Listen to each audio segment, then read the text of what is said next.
Okay, hello everyone. My name is Cassy Dorff. I'm an assistant professor of political science at Vanderbilt University in Nashville, Tennessee.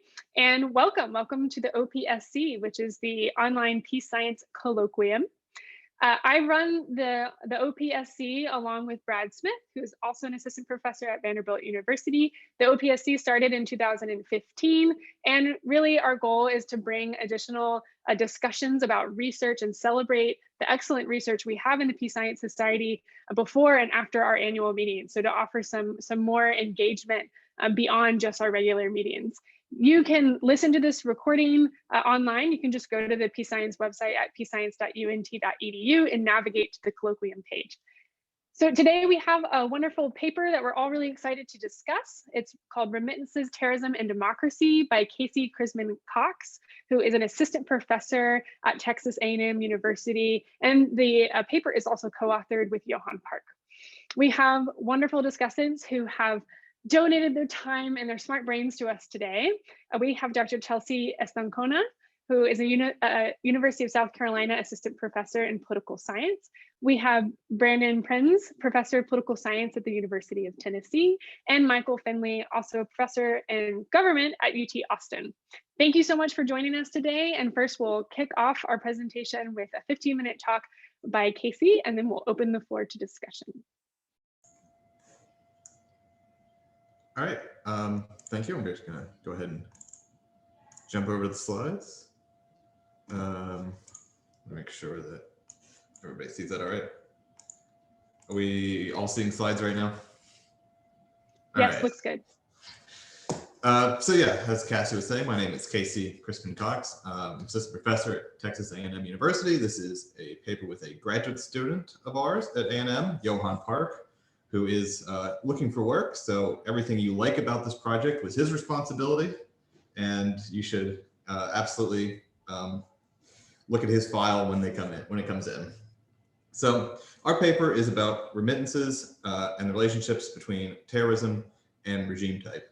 So our basic central question that we kind of started with early on in this project was just this basic thought of, do migrant remittances lead to more or less domestic terrorism? And we had spent some time sort of reading about different takes on this question. We discovered that there were sort of two very different approaches to this question in terms of whether or not there was remittances lead to an increase or a decrease in terrorism within a country. And this led us to think, well, what kind of mitigating variable might explain this bifurcation?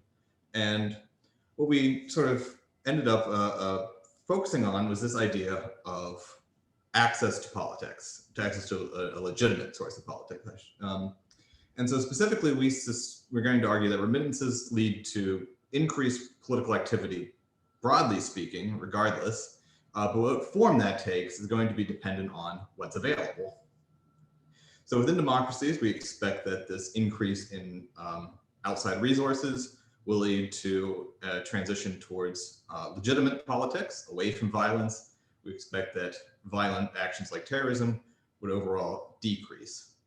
Whereas in contrast, we would expect in autocracies that there still be an increase in political activity, but the only form that can necessarily take on is this kind of violent politics through terrorism.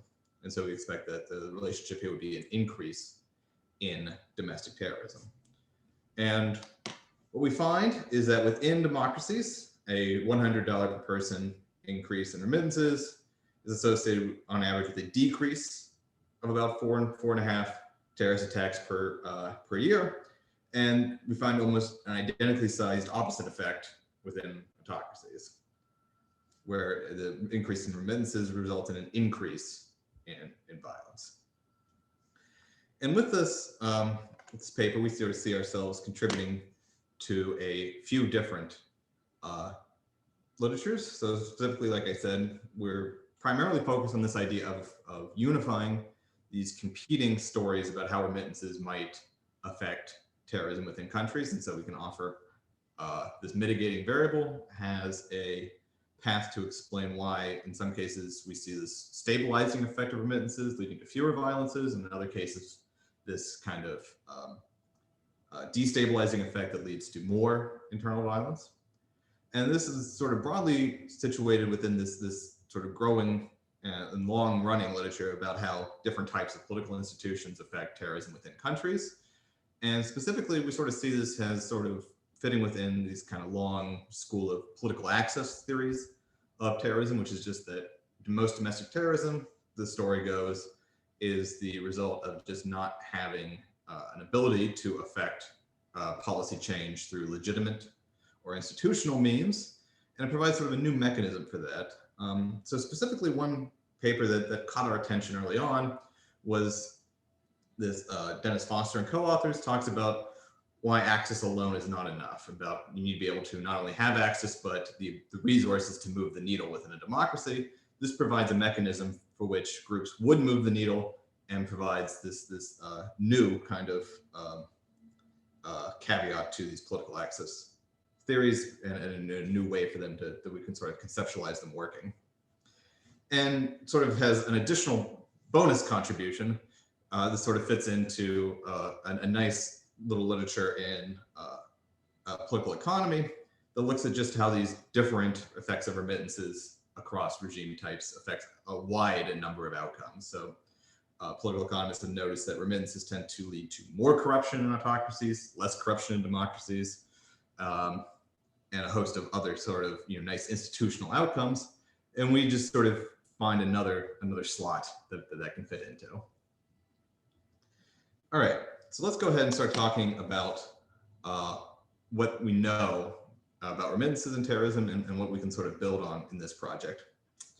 So what do we know? On the one hand, we've seen that remittances and other resources can have a stabilizing effect, insulate regimes against challenges. So there's been this idea that more money coming into a country makes people happier, they have more resources, they can enjoy life to the fullest, and regimes can take credit for that, and everything kind of stabilizes. Or they can lead to more violence. Money comes in, groups who have grievances now have more money to do violence, and so this can lead to a host of more challenges. And this, as we've said before, opens the door to this idea that something is funneling the effects one way or the other. And that, in our view, is going to be this idea of political access.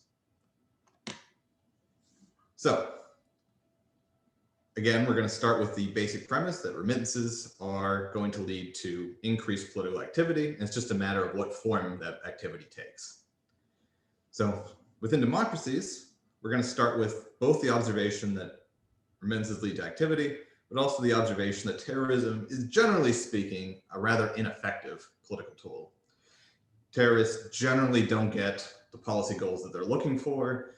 They generally are, struggle to really move the needle on big policy questions.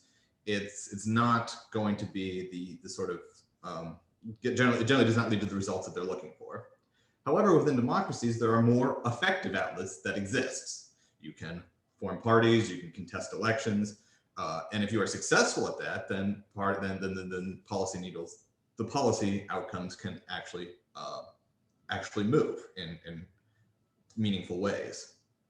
However, these things are hard to break into. It's hard to win elections. It's hard to organize parties. These things take resources. You need to print flyers and organize votes and have people knock on doors. And all of this, and it takes generally much more money than it does to, say, build a bomb. And so remittances then act as this extra cash flow that can sort of, when more resources are coming in, this is going to reduce the barriers to entry within democracies and raise the impact that groups can have on the overall political system. This makes, in turn, terrorism less attractive as a political outlet, and the transition to legitimate politics more attractive. So our overall leads to just our basic first hypothesis. Within democracies, we expect that remittances will be associated with fewer instances of domestic terrorism on average. The autocratic story generally takes fewer steps here to explain. This is what I kind of think of as the conventional wisdom that people have that has remittances flow into a country. terrorism exists, is still ineffective, but there aren't a lot of other institutional outlets available. And so as political activity increases, you're just going to keep funneling that money into more of the same because it's what you got. And so violent mobilization is going to become more common as these legitimate outlets decrease. And this kind of fits with some other recent work on this sort of general topic, which has found that protests and other anti-regime activity tend to increase with remittances, with a particular focus on this effect within autocratic regimes. And so our second hypothesis then is just the inverse. Within autocracies, we expect that remittances will be associated with more instances of domestic terrorism. To get at this, we're going to start with sort of the standard tools of this line of work. So we're going to look at the global terrorism database.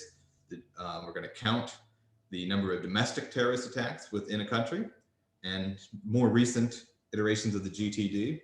I was pleased to find, because when I first started working with the GTD, as a grad student, this option did not exist, was to match the nationality of the perpetrator up with the location of the attack, and that's how we're going to determine whether or not something is a domestic terrorist attack. This correlates very highly with some other projects over the years that have tried to identify strictly domestic attacks in the GTD, so we feel pretty good about this approach as a way to distinguish domestic terrorism. And then our main structure of interest here is going to be negative binomial regressions with country fixed effects to focus on this within country variation regarding regime type and remittances. So our main independent variables of interest then are we're interested in regime type and we're interested in remittances. So for regime type, we're going to, in the interest of keeping the interpretation as simple as possible, focus on regime dummies for autocracy, anocracy, and democracy, just based on sort of standard polity cut points of -7 for autocracies, +7 for democracies, and everything in between as an anocracy. And then remittances, we're going to use World Bank data to look at remittances per capita. When we talk about robustness, we can talk about different ways that we could measure that. As a share of GDP is the other sort of common way to approach this. And this is going to give us 3,000 plus country years from 1971 to 2013. So sample that we can feel pretty good about. Going to include a host of relatively, I think, common control variables here, military personnel to proxy for the repressive capability of the state, population, some economic variables to sort of capture the economic impact of associations with terrorism, freedom of the press, civil conflicts. Some models will include a lag dependent variable, some we won't, effects robust to that, and just some decade fixed effects to account for these shifts between sort of, say, the post-Cold War and pre-Cold War kinds of terrorism dynamics. The basic results then, so across the baseline models, we find that the effect of remittances within autocracies is, as we expected, positive and significant conventional levels. Within democracies, we find the opposite, that the marginal effects are all negative. And sort of unintentionally, we find that the magnitudes of these effects are roughly the same across regime types. So we can look at some of this, and we're going to look at this in two different ways here. First, we can just look at this kind of average case analysis. We're going to fix all of our controls to mean or median values, and just look at the changes in the expected levels of terrorism within regime types.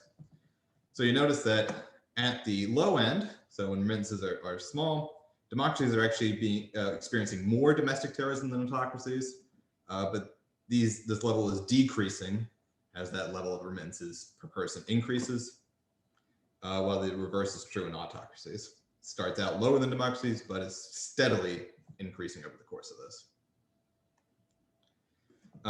Just to put a sort of slightly finer point on it, we can look at the average marginal effect within each regime type. And so what we see is that on average, a $100 per person increase in remittances is associated with about 4.4 more additional terrorist attacks per year within autocracies, and about -4.5 change in terrorist attacks per country a year. So like I said, the effects are reasonably strong. You have 4 terrorist attacks, given that the average number of attacks within any given country year is either 0 or 1. So we notice relatively strong effects here that remittances are having, but they're very different depending on the kind of regime we're in. And as we said, we suspect that this is, or what we're arguing is that this is because of this access to alternatives within democracies. And we can, forgot I put takeaways in there. So the takeaways, as I said, the effects are different. When legitimate politics is an option, we're seeing that more resources lead to fewer attacks.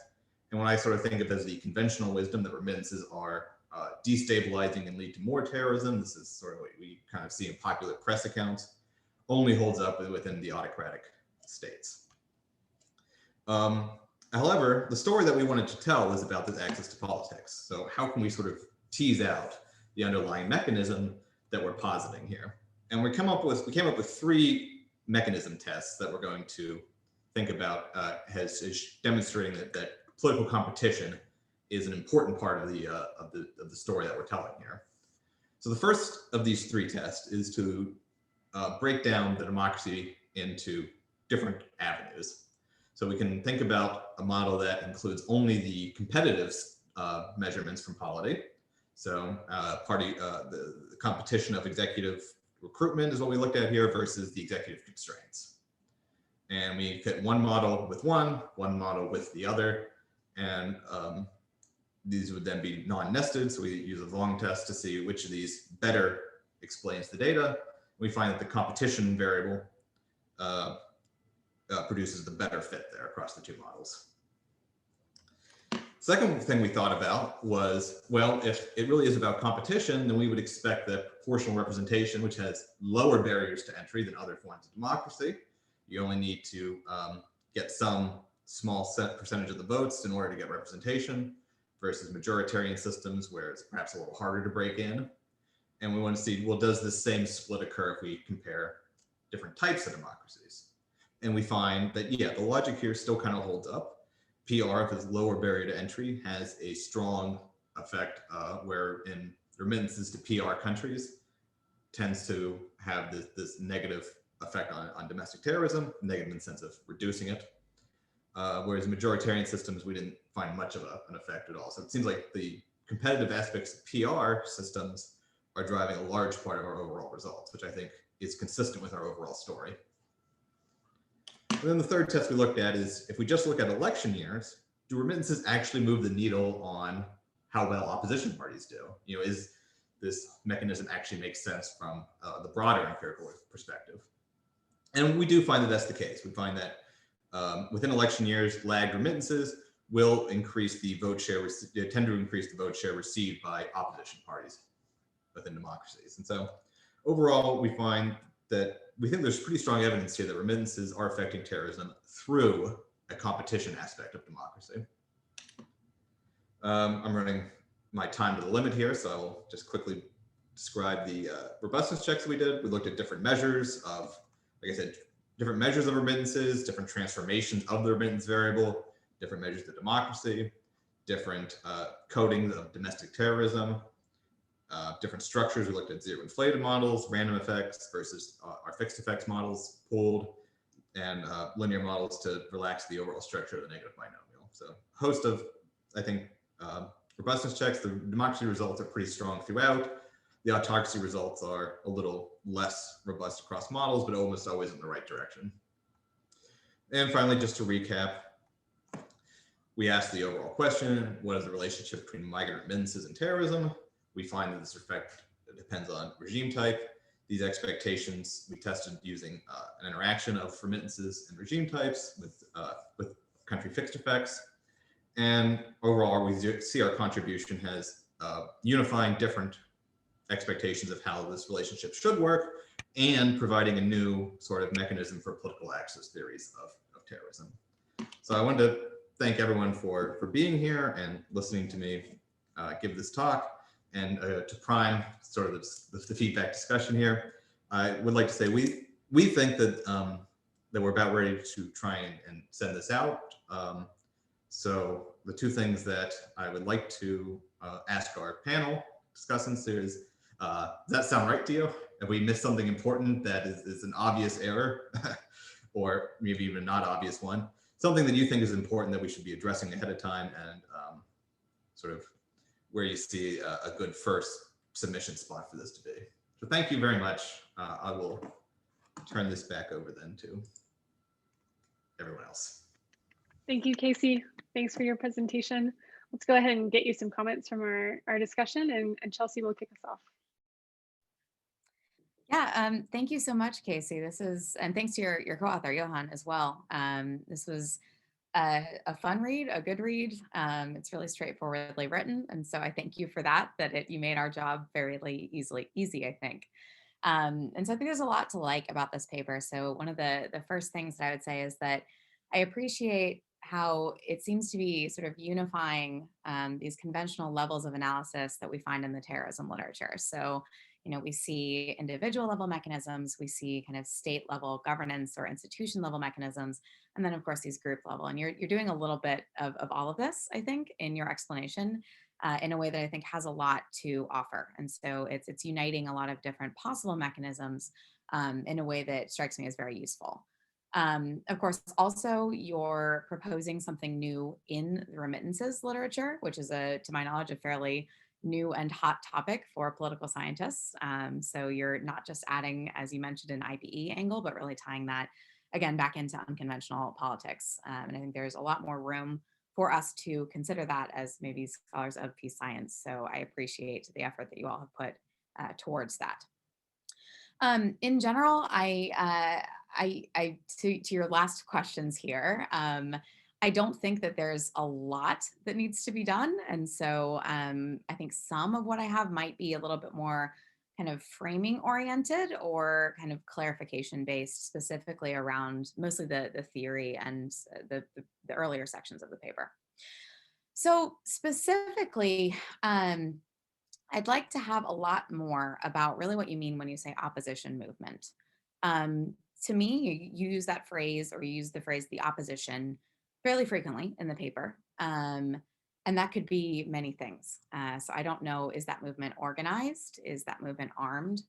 Or is this better perhaps classified as countries in which there is an excluded minority that may be kind of a natural opposition to the regime or to the current leader?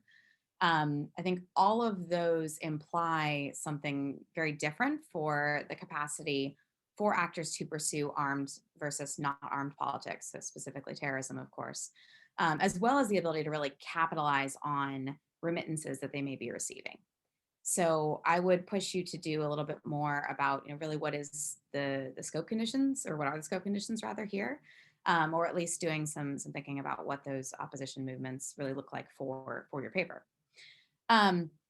Relatedly, so on page 2, you've got this this note that violence has high startup and maintenance costs. Completely agree. That said, I think that those are very meaningfully different forms of costs. So starting a violent group strikes me as much more costly or differently costly than pursuing terrorism as an established violent group. So I'd like to see a little bit more about that. Is this really a story about situations where there is an existing armed challenger? Or alternatively, where this is like the initial use of terrorism, which would require some differences in specifically in measurement. I think there's a lot of room for you to do more about remittances. So teaching the reader a little bit more about really the way that you see these remittances functioning within a state. So this is also, of course, again, a great opportunity to cite some of that new work, specifically some things. I can send you some in my comments as well. I'm curious about, do these usually go directly to a family? Do they go directly to group leaders? Do they perhaps go to an existing party? How are they funneled into the home state's economy? And how do those assumptions about how they're funneled maybe matter for what we're seeing either in democracies or in autocracies? You make, again, I like this kind of combination of levels of analysis, but you make some individual level mechanism kind of statements about, remittances reduce reliance on the state, but then also, of course, group level statements about, subsidiarity. Parts of a group are better able to collect, financing from abroad. Those might mean different things. I also wonder, and this is kind of tied to maybe talking a bit more about what these remittances are really doing. One alternate explanation that could be happening here is that remittances may be leading to increased tax capacity for these states, and that may be more confined to democracies, which then might indirectly fund counterterrorism and reduce the ability for groups to pursue violent strategies. Could also be a story about, who's able to leave and then send things back. And, are there regime-based explanations for, again, who can leave and the amount that they can really provide to perhaps family back at home. I'm not quite sure. So this is hopefully maybe a more concrete thing that you could perhaps switch out. I'm really not sure that the PIRA is the right example that you want to use to illustrate this. I'm curious, it sparks curiosity, I think, about the sort of opposition landscape, or about kind of the demand for opposition. So specifically here, I think of Fortna, the 2015 article about, where terrorism can provide a spoiler effect or an outbidding effect. And so, what is the role of a multiple group, competing environment where you may want to corner the market on, legitimate political participation, or corner it on terrorism, right? So I would say maybe use one. You mentioned other examples, so perhaps the Sri Lankan one might be a good one here, or another one of those that you cite, just to kind of push the reader away, from thinking about that. Although I would encourage you to consider the multi-group environment in your theory.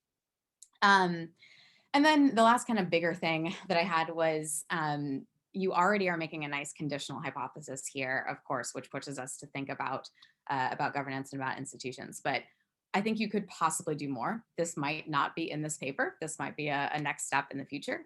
I wanted to think a little bit more about really what are the institutions that matter. Is this when there are functioning courts? Is this when there are specific characteristics of the security apparatus? And you touch on these things, but I think these can mean very different things that take us out of this, democracies versus autocracies world that I see being a little bit more, I think comparativists might be a little bit annoyed at that classification. So one way to go might be to make these even more conditional, and to also help with sort of engaging both sides of this literature that have these different findings about democracies and about autocracies.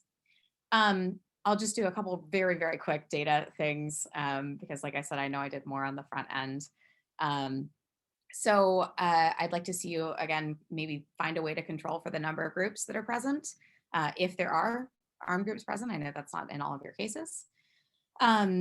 This is probably too much of an ask, but if there's a dyadic measure of where remittances are coming from, that might be interesting. There's, of course, lots of variation. Here I am again thinking about the Sri Lankan case where the LTTE was able to, kind of put agents in various places to really work with the diaspora for funding. So that could be something that matters. I'll skip over that one because you mentioned it in the presentation. I was curious about where the Civil War dummy went in your tables 4 and 5, because that seems like a pretty important sub-explanation here. And then finally, perhaps, you mentioned this ethnic fractionalization or linguistic fractionalization as a competing explanation, especially in democracies in the literature. And so you might want to include that in your models as well. Any of the rest of what I have is small, and I've probably spoken for too long, so I'm going to be quiet now.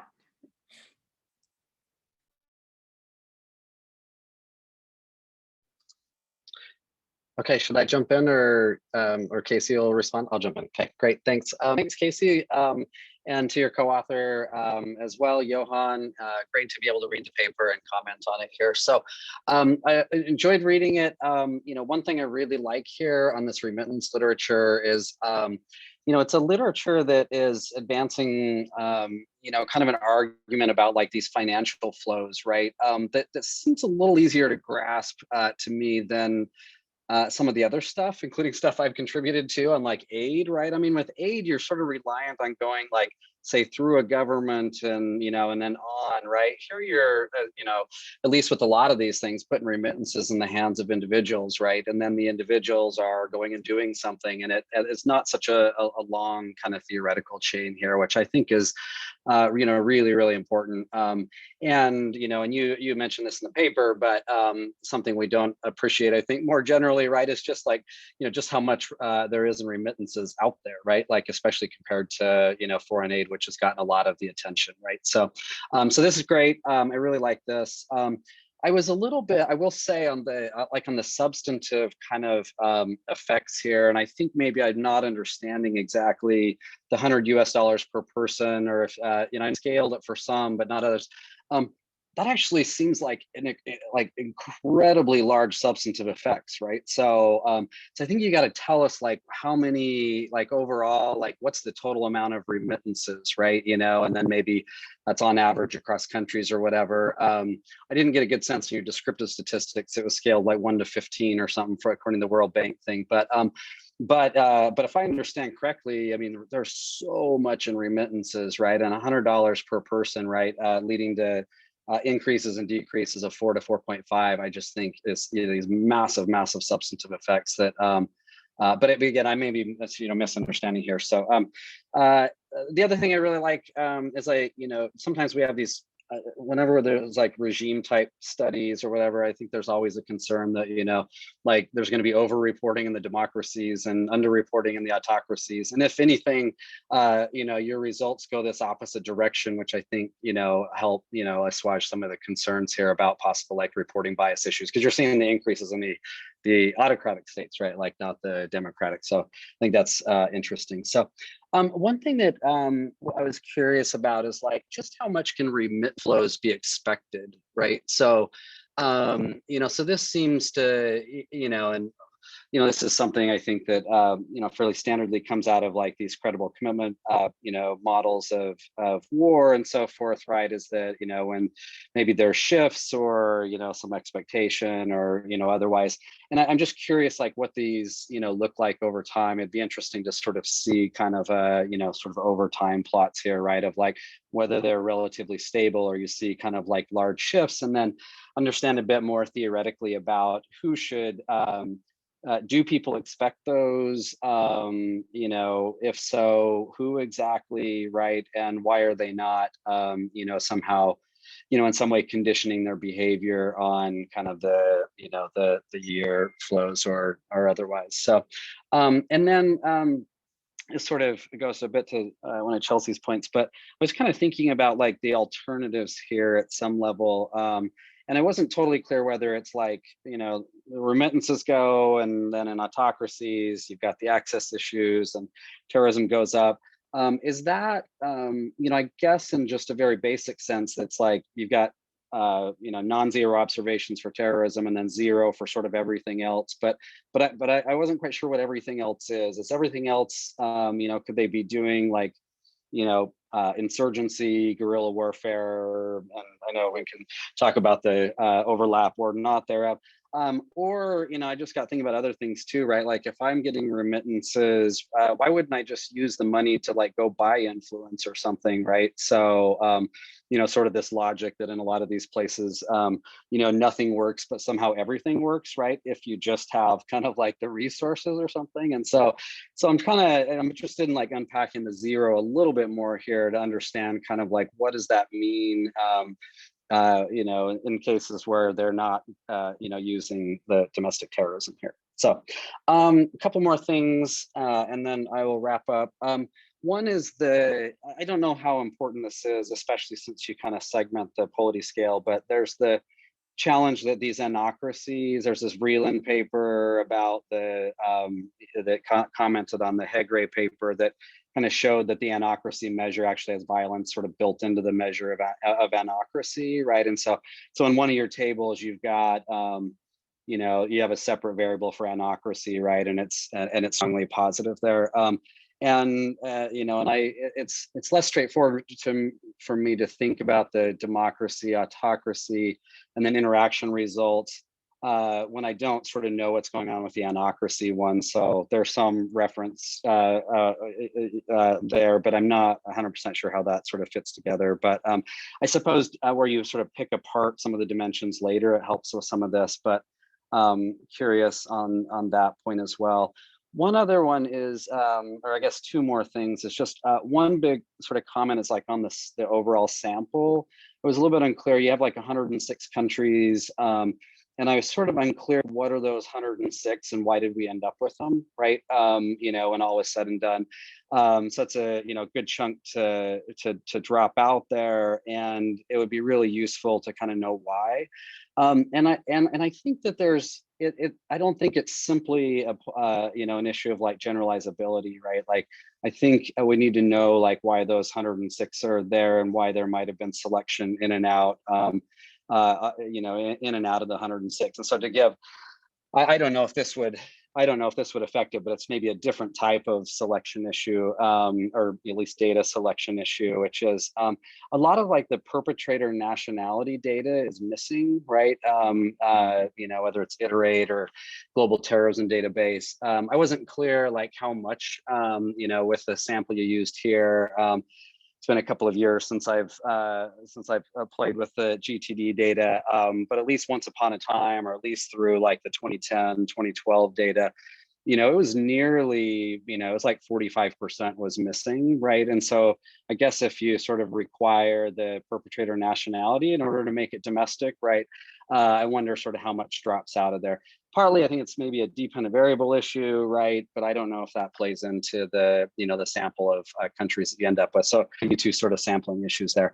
And then last point, and I'm going to turn it over to Brandon here, is just, you know, I was trying to think through, and I don't want to give kind of the standard throwaway endogeneity thing here. So, you know, so I was trying to think through like what would be the endogeneity challenge, and like, is there a way you could sort of get a handle on it? And in the interest of time, maybe I'll say, I'm not sure I understand what the endogeneity challenge would be, but I just got thinking there's got to be some interesting things you could do, like if you could sort of find like exogenous changes in like remittance policies, and these could be exogenous in the sense that it could be, you know, financial institutions that are sort of like setting rates and things like that, right? If like, you know, if there's sort of like rate changes in any of these, or fee changes, right, that are pretty big. And then in some cases, right, like countries don't even allow remittances to go back and forth, but then they'll get lifted all of a sudden, right? So they're either imposed or lifted. And at any rate, it might be worth just sort of spending a little time to define, is there an endogeneity problem? What precisely would it be? And then maybe sort of think through.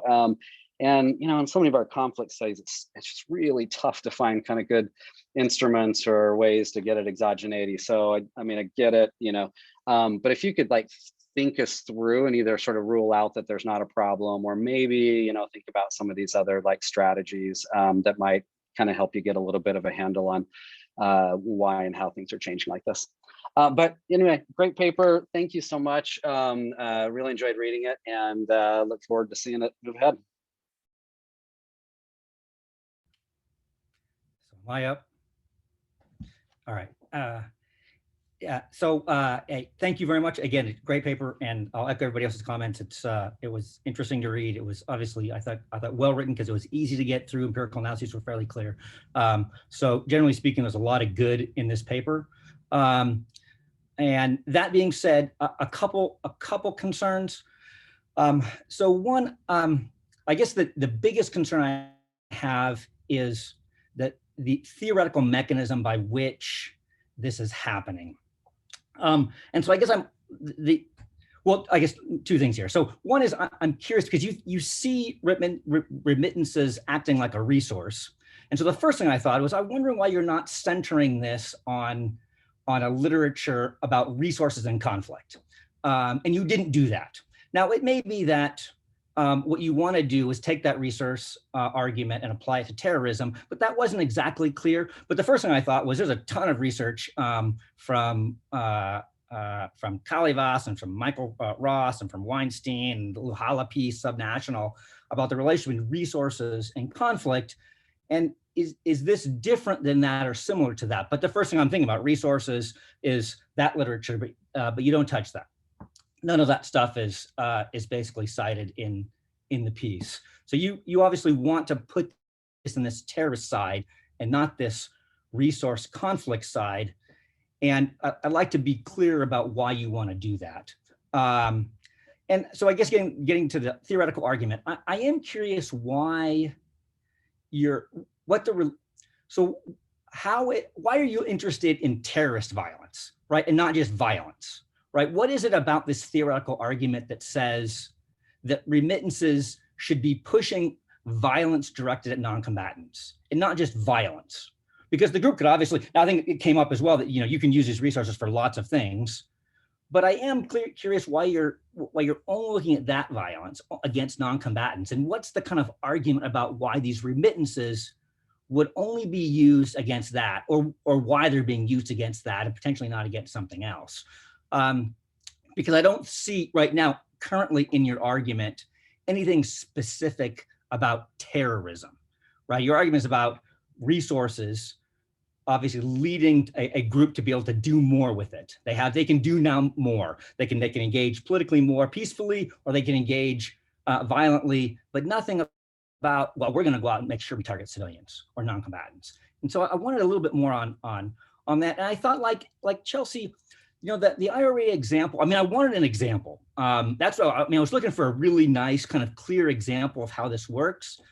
And you bring up the IRA example, and I guess I didn't find that completely satisfactory, in part because I guess I needed more detail, because your argument is a little bit, one's happening in a democracy. And so now we're talking about violence in a democracy with these resources, but it's not supposed to happen in a democracy. Now, maybe what you're saying is that, again, there's this time change in which the IRA gets these resources, and so they move away from violence to something else. But part of that, without knowing how remittances specifically are flowing to the IRA, I'm thinking there are a whole host of other arguments, like outside intervention, the United States jumping in. There was obviously dissatisfaction with the IRA's links to criminal activities. So there's all these other alternative explanations that I'm thinking about that's explaining why the IRA is changing.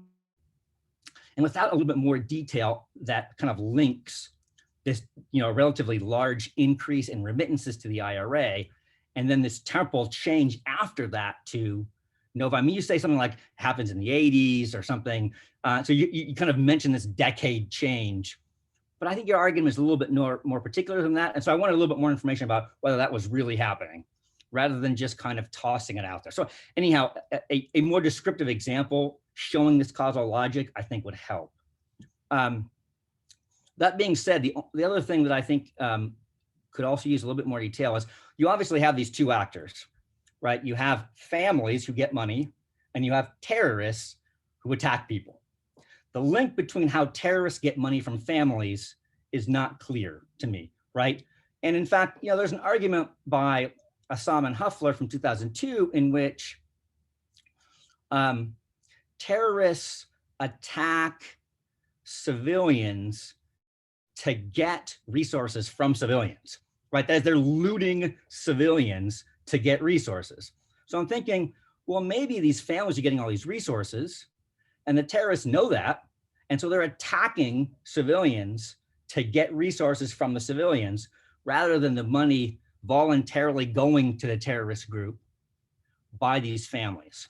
So that link, I think I wasn't exactly clear about. I thought a little bit more detail about that link between remittances and terrorist groups would help a little bit, because right now I'm thinking, are they two separate series? And Mike said there's some concerns about endogeneity and how you can actually again address that in some way. And the other concern I was having was, is this finding epiphenomenal? Is it being driven by something else? That is something else driving both remittances and terrorism? And of course, civil conflict is in there that we're talking about.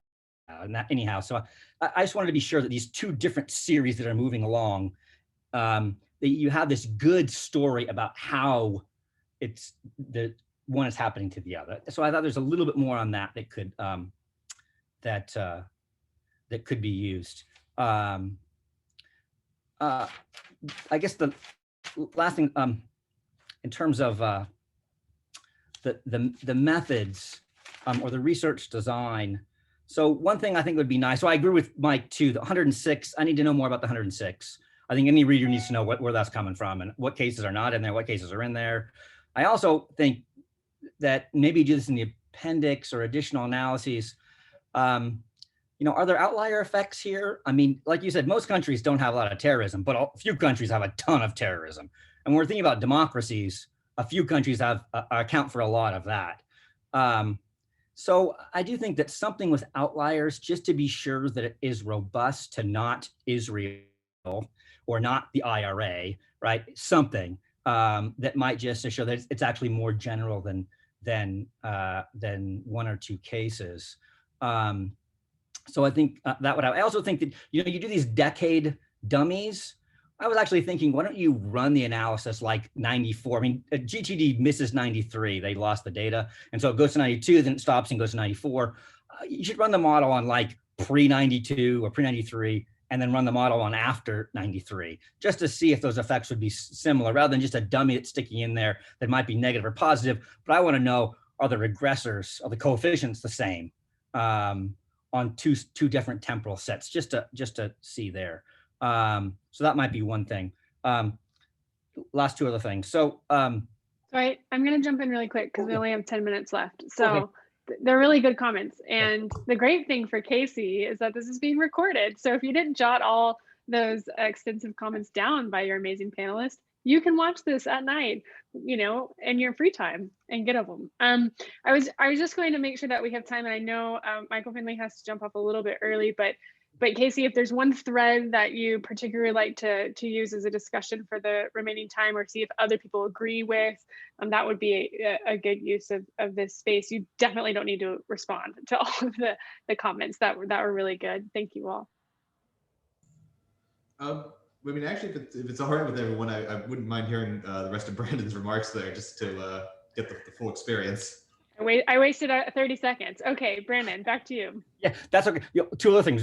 I'll make it quick. So one, I wonder if you might run the analysis on just tens in polity, because if you look at the amount of domestic terrorism, 10 is a lot different than anything else, right? It drops dramatically. So, you know, there is this finding about democracy and terrorism, but it's generally for like 6 to 9. It drops dramatically with tens. So anyhow, I wonder that. And then second, you know, and I bring this up because recently I've been reading that a fixed effects negative binomial is not a real fixed effects.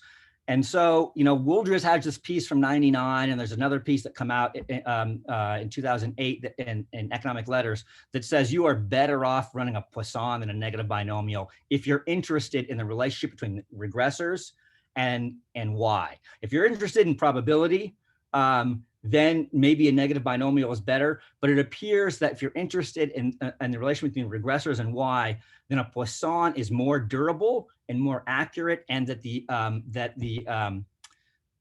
variance that you might be concerned about doesn't matter. It doesn't matter very much. So you might just take a look at that, because I've seen a number of pieces now recently in the last couple of years citing that and saying Poisson is better. That's it.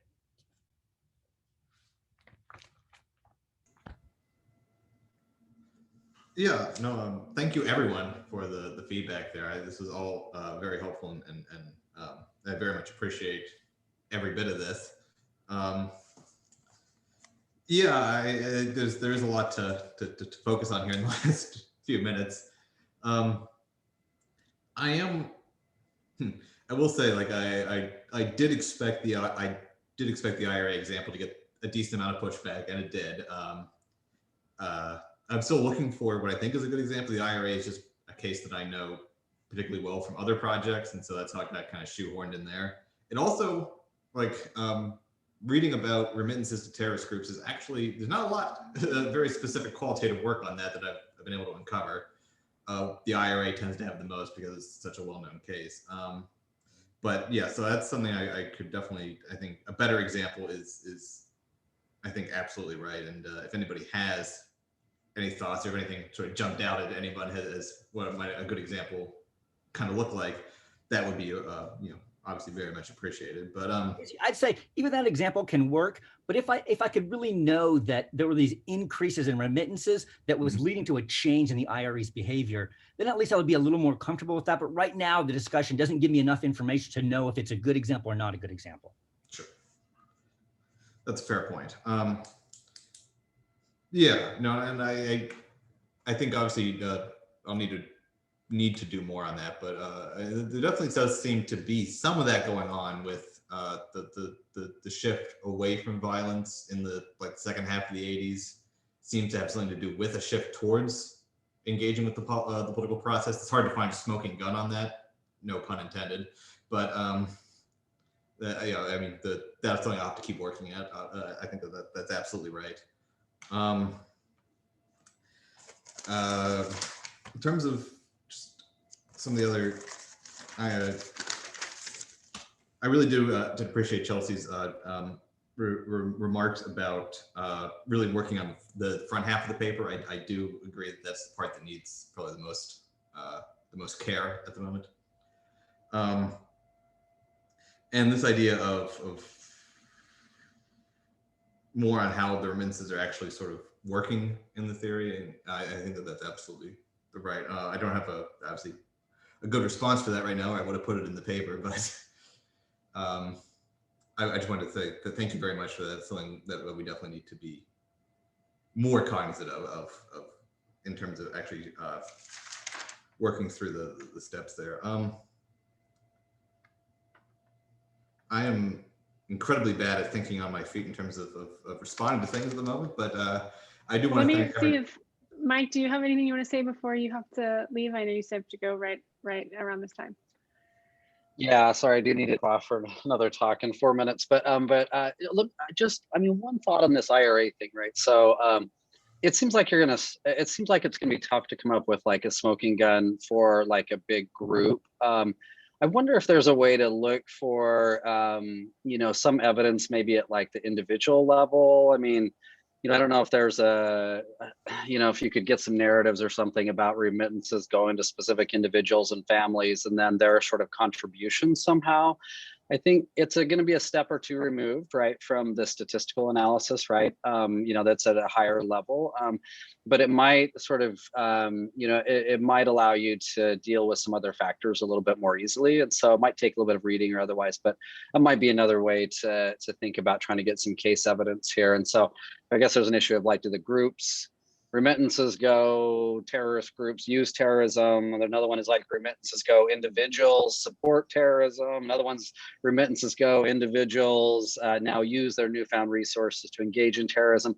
Like if you could, I mean, if there were some examples that you could find where remittances are tied in, you know, in some form or another like that, it might help sort of, you know, put a little bit of, you know, kind of concrete sort of evidence on the kind of mechanism or, you know, the process here. So thank you again. Sorry to have to run, but good luck with everything. See y'all. Yeah, thank you so much.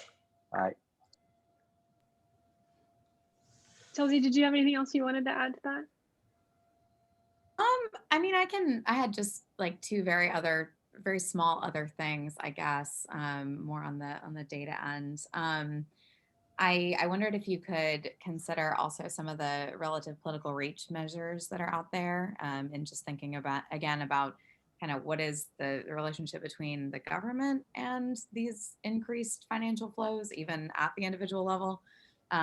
Those are tricky because they, you know, lump so much into one measure, and so it would probably just be an additional, you know, robustness check in the appendix, rather than a replacement for a lot of what you're doing.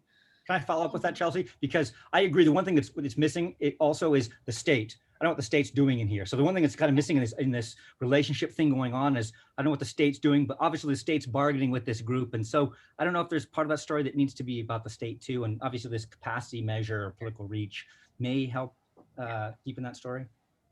Agreed. Yeah. Yeah. One thing I was just going to add about the remittances thing is I'm not 100% sure, Cassy, and I don't know that you could use it in your statistical analysis, but to help with the whole linking the more micro level steps, I think LaPop and a couple of the other big survey groups do collect data about remittances. Are people receiving these? And maybe you could just tell us a bit more about what that is on the ground. And I think that's something that all of your discussants sort of struggled with, is we don't understand who's getting them, who's out sending them, and then how once someone has them, whether they are directly involved in these acts or they're changing their support. And so maybe there's just some descriptive work in some of the survey work there that could help.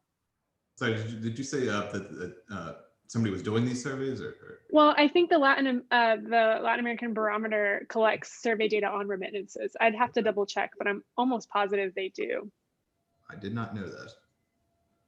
Thank you. Did I cut you off, Chelsea? No, you're good. I mean, that I think that's first of all, I think that's a great suggestion. So I guess a little bit to Brandon's point about, what's going on with the state here. I like your PR example. I think that, you do a nice job of like trying to think about how to pick apart these democracy mechanisms. But I mean, just anecdotally, a lot of the cases I can think of where terrorist organizations, kind of transition into political parties or pursue a dual strategy, those are all in PR systems, right? And so you've got this kind of issue here where if a government is probably more likely to allow these groups to participate in politics if they're only going to get a small amount of the vote share, right?